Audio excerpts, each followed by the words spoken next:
Once again, just to remind Gambians here, Gambians home, and Gambians abroad, everybody watching, that another price to freedom have been paid.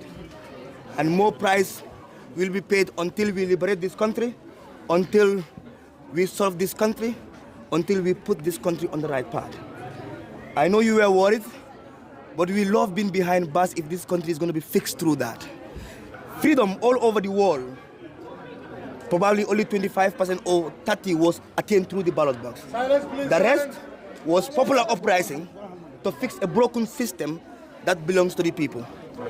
We want to thank our legal counsel, and it's unbelievable that, you know, in a country where capitalism takes its root, lawyers could run from cell to cell, from court to court, since 8th of May 2025, to ensure that we are safe, we are protected, and we are within the confinement of the law. So thank you very much, Council Ellis and the entire team.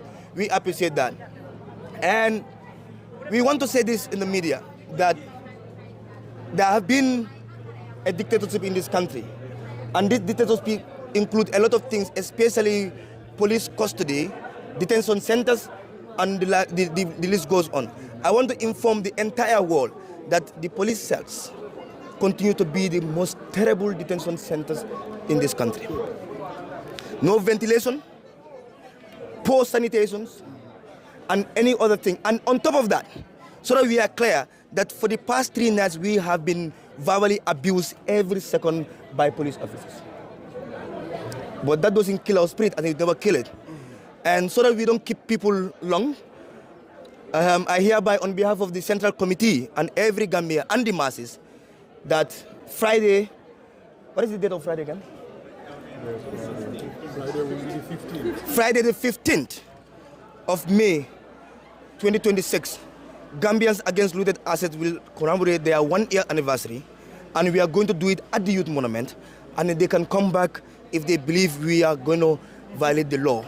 We remain unlawful. As somebody that worked in the civil society for the past 10 years, I've never applied for a permit to be in that place. He's here, somebody else is here that have used that place, and the mayor has confirmed this.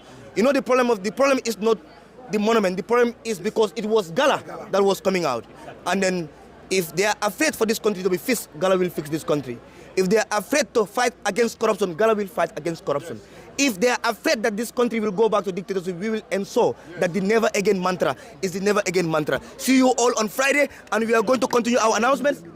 And obviously, my friends, the media, and please, before I thank you, please don't nobody call me this week. I want to relax. No interviews, right? You know, but to be honest, thank you guys. And some of you will joke and say we are giving a lot of trouble. Even the police are controlling that we are giving them trouble. We continue to give them more trouble until we fix this country. Thank you. I'll call you comrades in the struggle. Jambaringen, Alia Katabakelen. You all did extremely well. Thank you very much, and continue to amplify our voice, because I keep saying this. All other freedoms, if you look at my post on the Freedom Day and World Freedom Day, I said there is no other freedom until the media is free. And you should be free to amplify our voice. So thank you very much. And to the political parties. And that's stood in solidarity with us and release statements. We thank you. But statements are not enough. Join us on the streets, and let's salvage this country from the hands of impunity, from the hands of dictatorship, and from the hands of mafias. Thank you again for your speeches, for your statements, but let's take the streets. The only language they understand is the streets. And this should be a national language. And to the National Human Rights Commission, thank you very much for coming around. But we hope you don't only stop at statements. Fix detention centers. They are in terrible conditions. And this is not for me. But we found people in those cells. And then we know that when we come there, they act a little bit nice, but the way they treat ordinary Gambians is terrible and is bad. Fix the detention centers. And thank you, everyone. And see you some other time. Allah Baraka.